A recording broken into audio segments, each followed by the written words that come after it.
Bonjour à toutes et à tous. Merci de l'invitation à parler. Je n'avais pas prévu. J'avais prévu d'être dans la salle pour manifester ma solidarité et mon soutien à cette initiative. Moi, ça me semble évident, à partir du moment où, en plus, cette initiative se fait à Épinay, donc dans ma circonscription, d'être là aujourd'hui. D'autant plus que ça a été dit tout à l'heure, ce sont des événements dont on parle peu.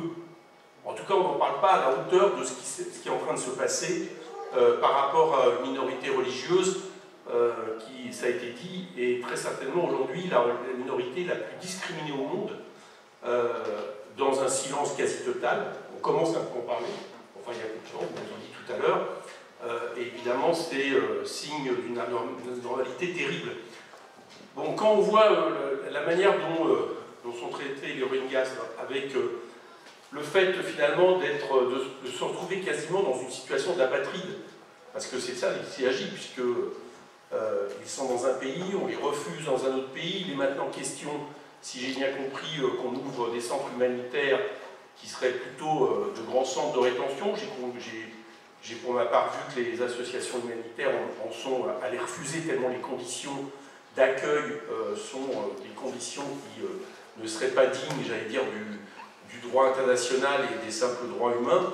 Je crois qu'il faut se mobiliser, évidemment, quand on a ce genre de situation. Moi, pour ma part, je crois que dans tous les cas qu'on retrouve ainsi, ça doit se passer au niveau de l'ONU. C'est anormal qu'au niveau de l'ONU et au niveau du droit international, il n'y ait pas une protection qui soit assurée, et qu'il n'y ait pas de ce fait, j'allais dire, une mobilisation de la communauté internationale, et ça a été dit tout à l'heure, à commencer par la nôtre, c'est-à-dire à commencer par la France, que je trouve trop silencieuse sur ce sujet. Pour ma part, je suis à l'Assemblée depuis le mois de juin, je dois vous dire que je n'en ai pas entendu une seule fois parler dans les rangs de l'hémicycle.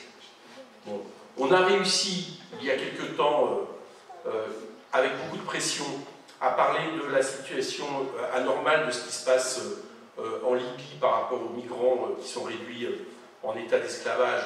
Il ne faut pas l'oublier avec, je crois malheureusement, la complicité de l'Union européenne et de l'Italie, de la manière dont ont été faits les accords sur le dos des migrants pour que, en gros, certains servent de garde-chiourme par rapport aux migrants. Donc ça, on en a entendu parler, on a réussi à poser des questions.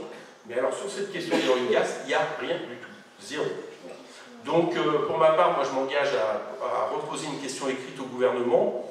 Je m'engage, vous savez, je suis dans un groupe qui est très minoritaire à l'Assemblée, donc je ne peux malheureusement pas avoir un poids suffisant sur ce que peut faire le gouvernement, mais je m'engage effectivement à me mobiliser aussi davantage sur cette situation. Et cette réunion, au moins, elle sert à ça, à interpeller des politiques comme moi, et à faire en sorte que ça ne puisse pas se faire dans le silence, et que l'on dise que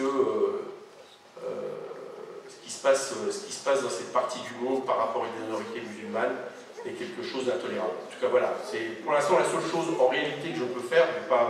Je ne vais pas être démagogique là-dessus, mais je ferai en sorte que ma voix de parlementaire serve à sensibiliser l'opinion, et si possible mes collègues parlementaires, et au-delà du gouvernement sur cette situation. Je pense qu'il faut continuer. Au bout d'un moment, vous savez, toute l'histoire montre que dès lors que des gens sont convaincus, dès lors que des gens sont solidaires, ça finit par percer le mur du silence, quoi.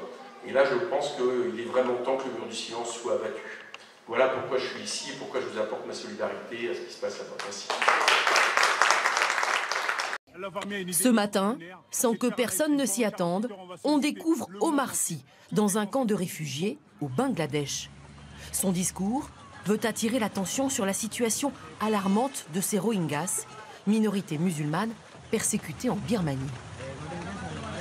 Je suis au Bangladesh, dans le plus grand camp de réfugiés au monde où vivent les Rohingyas. Ils sont près d'1 million, ça fait 3 mois qu'ils arrivent en masse dans ce pays, chassés de la Birmanie. Pendant 48 heures, on va solliciter le monde entier.